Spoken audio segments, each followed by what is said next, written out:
bagaimana penjagaan ya dan keamanan yang diperketat di Bali selama pelaksanaan G20. Sebanyak 18.030 personil gabungan dikerahkan untuk mengamankan agar situasi terjamin aman dan kondusif. Dan dari pemerintah Pemprov Bali sendiri itu sudah memasang sekitar 2.500 penjor di beberapa titik, 903 personel airport security yang bertugas untuk menjaga keamanan di lingkungan bandara.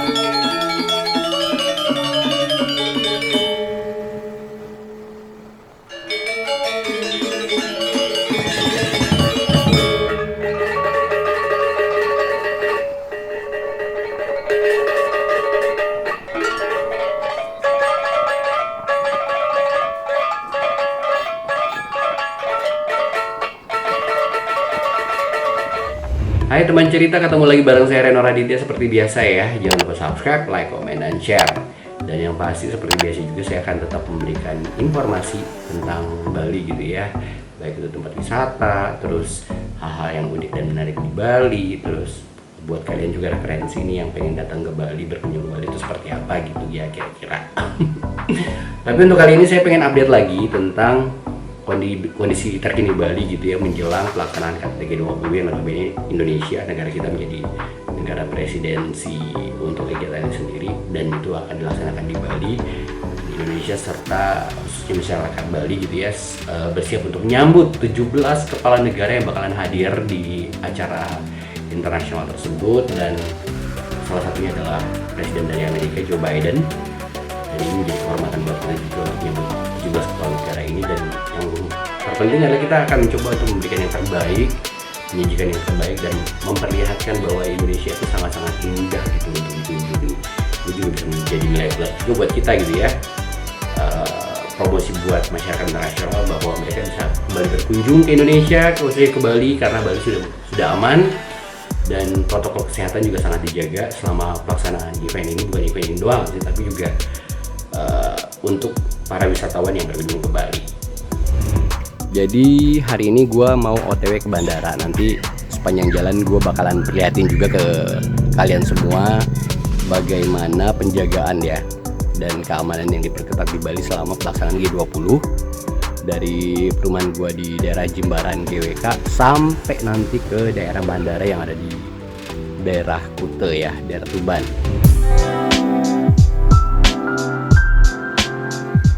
Nah teman cerita, perjalanan kita dimulai dari Jalan Raya Uluwatu. Jadi dari keluar tadi di gerbang perumahan Puri Gading, kita belok ke arah kiri ini terus ke sekitaran Mall Southworld. Jadi daerah ini merupakan daerah pusat keramaian daerah Jimbaran Atas yang notabene juga dekat dari tempat wisata GWK. Dan selain itu juga di daerah ini banyak villa atau hotel yang menjadi tempat nginap para wisatawan yang berkunjung ke Bali, utamanya yang ke daerah Kuta Selatan.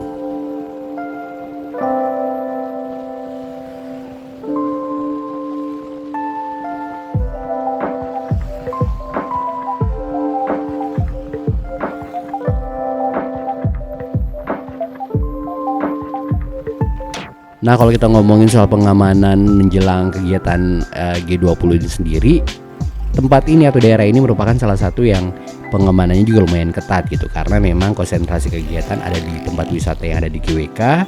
Jadi para delegasi akan dijamu di situ, di malam hari kegiatannya padat banget gitu kan. Dan sepanjang jalan juga di daerah pertigaan Udayana, terus sekitaran fasilitas publik juga banyak dijaga oleh pihak keamanan dari Polri, TNI, dan unsur-unsur pendukung lainnya. Selain itu juga tempat ibadah yang ada di daerah ini, bukan daerah ini aja sih, hampir semua di Bali itu dijaga ketat oleh pihak pengamanan dari TNI, Polri, dan unsur pendukung lainnya.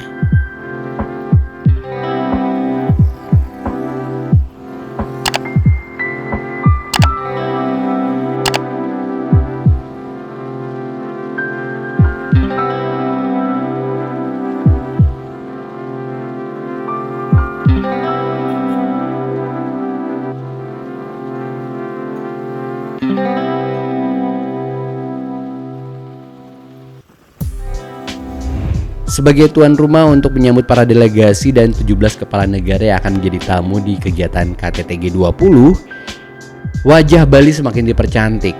Dan dari pemerintah Pemprov Bali sendiri itu sudah memasang sekitar 2.500 penjor di beberapa titik di beberapa wilayah yang notabene jadi nanti menjadi tempat kegiatan acara KTT G20 itu sendiri, dan beberapa ruas jalan yang dilalui para delegasi menuju ke hotel gitu ya.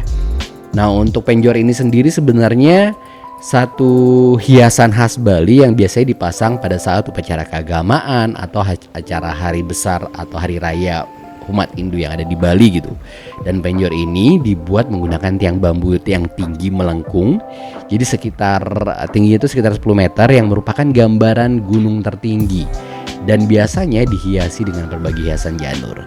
Jadi kalau misalnya kita lewat nih jalan Raya Uluwatu terus turun ke jalan bypass sampai di bandara, itu berbagai penjor dipasang. Jadi untuk tingkatannya sendiri ada tingkatan menengah yang dipasang di pinggir jalan gitu ya, sepanjang jalan menuju ke venue sampai di Nusa Dua. Dan di area ITDC sendiri di area Nusa Dua itu dipasang penjor utama yang akan menyambut para delegasi dan kepala negara yang akan hadir di sana.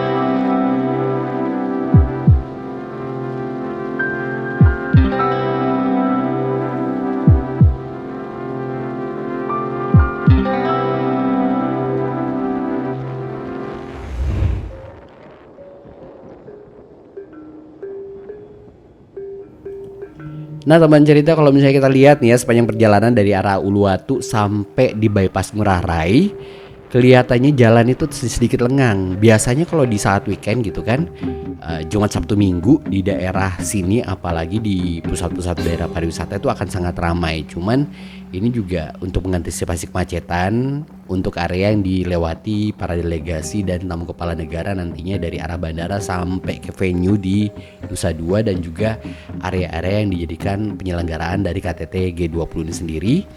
Pemerintah dan pihak keamanan utamanya dari Polri gitu ya, memberlakukan ganjil genap sebagai aturan pembatasan lalu lintas di area tempat penyelenggaraan KTT G20, di mana untuk pelaksanaannya sendiri dari tanggal 11 sampai tanggal 17 November 2022, dan ini merupakan hari kedua.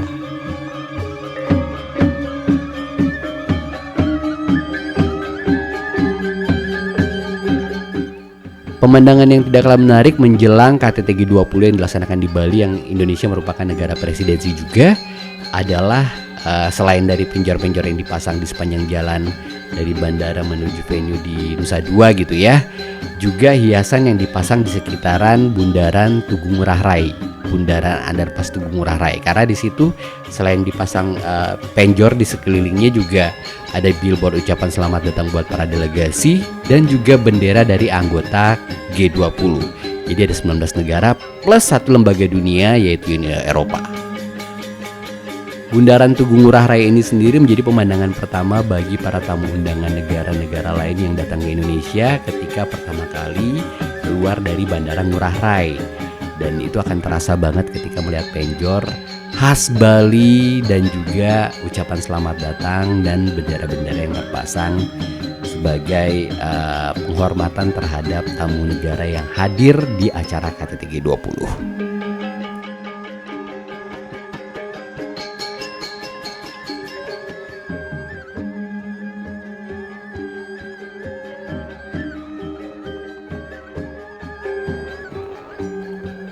Untuk pengamanan sendiri di Bali sangat diperketat, apalagi di H-2 penyelenggaraan KTT G20 gitu ya. Jadi 5 kawasan menjadi prioritas pengamanan selama penyelenggaraan konferensi tingkat tinggi KTT G20 pada tanggal 15 sampai 16 November 2022. Yaitu ada di Seminyak, Jimbaran, Nusa Dua Utara, Nusa Dua Selatan, dan Sanur. Dalam penanganannya sendiri untuk G20 sebanyak 18.030 personel gabungan dikerahkan untuk mengamankan agar situasi terjamin aman dan kondusif. Personel gabungan berasal dari TNI, Polri, serta institusi lainnya.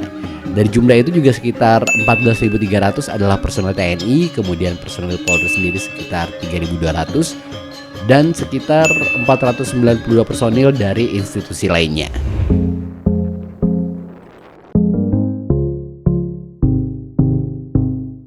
Bandara Internasional I Gusti Ngurah Rai juga menurunkan 903 personel airport security yang bertugas untuk menjaga keamanan di lingkungan bandara. Bandara I Gusti Ngurah Rai juga dilengkapi oleh beberapa fasilitas seperti explosive trace detection system guna memastikan tidak ada barang berbahaya yang masuk ke bandara. Selain itu juga terminal VVIP Bandara I Gusti Ngurah Rai selesai dipugar dan siap menerima tamu 17 kepala negara yang akan hadir di KTT G20.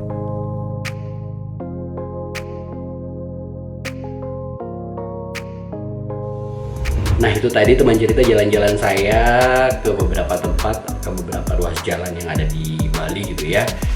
Dari Jimbaran Jalan Uluwatu sampai ke Kuta daerah bandara, terus kembali lagi ke bypass sampai kembali ke daerah Jimbaran Uluwatu gitu. Dan semoga saja ini bisa menjadi referensi buat kalian juga kondisi terkini Bali menjelang KTT G20. Dan yang pasti jangan lupa buat kalian subscribe, like, komen, dan share channel YouTube saya dan jangan lupa untuk terus. Bye bye.